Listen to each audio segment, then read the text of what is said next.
हुकूमत पार्लियामेंट जे गडियल इजलास में मुखालिफ़ धुर जे सख़्त एहतजाज ऐं घोड़ दौरान चूंड सुधार इलेक्ट्रॉनिक मशीन समुंड पार पाकिस्तान के वोट ॾियण वारे हक़नि समेत मुख़्तलिफ़ बिल मंज़ूर कराए वरिता। अपोज़िशन जे स्पीकर डाइस ऐं वज़ीर आज़म आॾो नारेबाज़ी ऐं बाइकाट। अपोज़िशन हुकूमत पारां मंज़ूर करायल बिल रद्द करे छॾिया। चूंड सुधारनि वारे बिल समेत समूरनि बिल्स ख़िलाफ़ अदालत वञण जो ऐलान।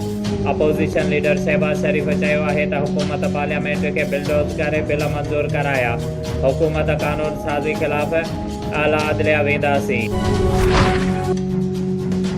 ज़बरदस्ती करायल कानून साज़ी ख़िलाफ़ अदालत जो दर खड़काईंदासीं। अपोज़िशन जा एतिराज़ तस्लीम नथा कया वञनि त असीं ईंदड़ चूंडूं बि तस्लीम न कंदासीं। Peoples Party chairman Bilawal Bhutto Zardari चयो आहे त हुकूमत अपोज़िशन ऐं अवाम खे धोखो ॾेई रही आहे। गॾिजी कानून साज़ी कई वञे हा त ईंदड़ चूंडूं तकरारी न थियनि हा।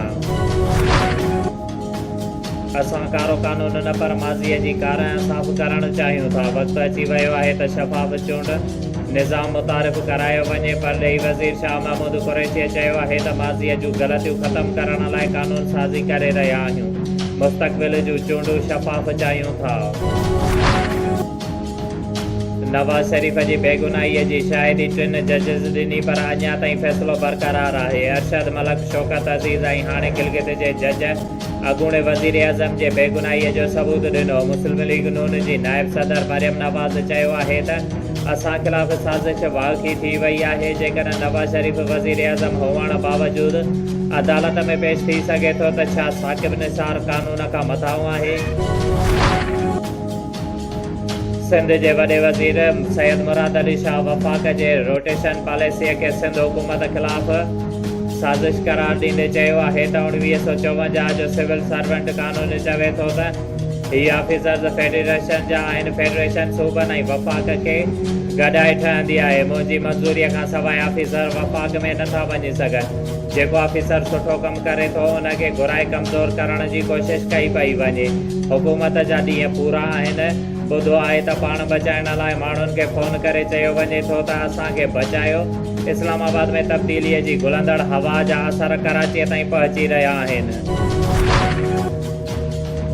सिंध जे हक़ीक़ी ऐं वर्किंग जर्नलिस्ट जे फलाह बहबूदी संदन तहफ़्फ़ुज़ ऐं मज़लूम माण्हुनि जे हक़ीक़ी आवाज़ बुलंद करण लाइ journalist rights for truth and justice J नाले सां क़ाइमु तंज़ीम जे मरकज़ी ऑर्गेनाइज़ सिंध जे अरले सहाफ़ी ज़ुल्फ़कार अली ख़ासकेलीअ जी सदारत हेठि जाम साहब प्रेस क्लब में इजलास मुनक़िद कयो वियो।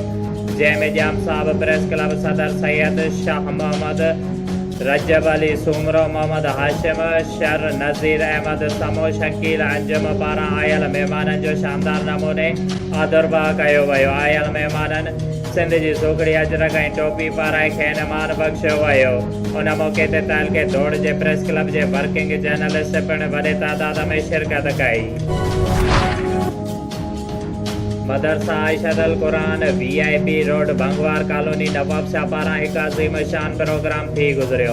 उन मौक़े ते उलमा इकराम मौलाना अब्दुल करीम बिरोई, मौलाना रज़ा मोहम्मद मेंगल, मौलाना हिज़्बुल्लाह खोसो, इंजीनियर अब्दुल अज़ीज़ बिरोई, डॉक्टर फैज़ मोहम्मद सालिह बिरोई ऐं ॿियनि तक़रीब कंदे चयो त क़ुरान मजीद अलाह ताला जो आख़िरी किताब आहे जंहिंजी हर हिकु अखर पढ़ण सां 10 नेकियूं मिलनि थियूं ऐं 10 गुनाह माफ़ कया वेंदा आहिनि। मुस्लमाननि खे घुर्जे त पंहिंजे भाउरनि खे क़ुरान मजीद जी तालीम ॾियनि ऐं क़ुरान मजीद जे हक़नि ते अमल कनि। क़ुरान मजीद हर मोमिन लाइ शफ़ाअत आहे ऐं रहमत भरियो किताब आहे। उन मौक़े ते क़ुरान मजीद जे तालीम मुकमल करण ते 8 छोकिरियुनि खे पोतियूं पारायूं वयूं ऐं क़ुरान मजीद जा तोहफ़ा पिणु ॾिना विया। 4 छोकिरनि जे दस्तार बंदी कई वई ऐं गुलनि जा हार पिणु पहिराया विया। डिप्टी कमिश्नर शहीद बेनज़ीराबाद आमिर हुसैन पावराज rural health centre Daulatpur basic health unit Shahpur Jahania drainage disposal public health जे जारी स्कीमुनि दौलतपुर लाइब्रेरी समेत मुख़्तलिफ़ इलाइक़नि जो दौरो कयो। अस्पताल जे दौरे दौरान डिप्टी कमिश्नर मुख़्तलिफ़ वार्डनि जो मुआइनो करे उरड़ी ऐं रबेला खां बचाव जा टुका लॻाइण वारी मुहिम जा अंग अखर चेक कया ऐं अस्पताल में ईंदड़ मरीज़नि खां सिहत जी सहूलियत बाबति ॼाण वरिती।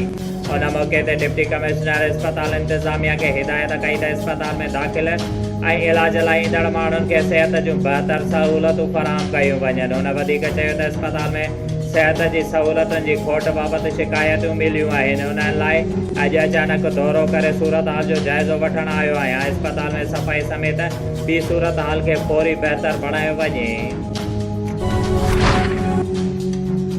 Deputy commissioner Shaheed Benazirabad Amir Hussain power government girls high school new housing society Nawabshah जो दौरो करे स्कूल में जारी तैलीमी सरगर्मियुनि सफ़ाई सुथराई जो जाइज़ो वरितो। उन मौक़े ते डिस्ट्रिक्ट एजुकेशन ऑफिसर सेकेंडरी कुर्बान अली राहू साणस गॾु हुयो। स्कूल जे दौरे दौरान डिप्टी कमिश्नर टीचर्स ऐं शागिर्दियाणियुनि जी हाज़िरी चेक कई ऐं मुख़्तलिफ़ क्लासिस जो मुआइनो करे शागिर्दियाणियुनि खां सवाल जवाब पिणु कया।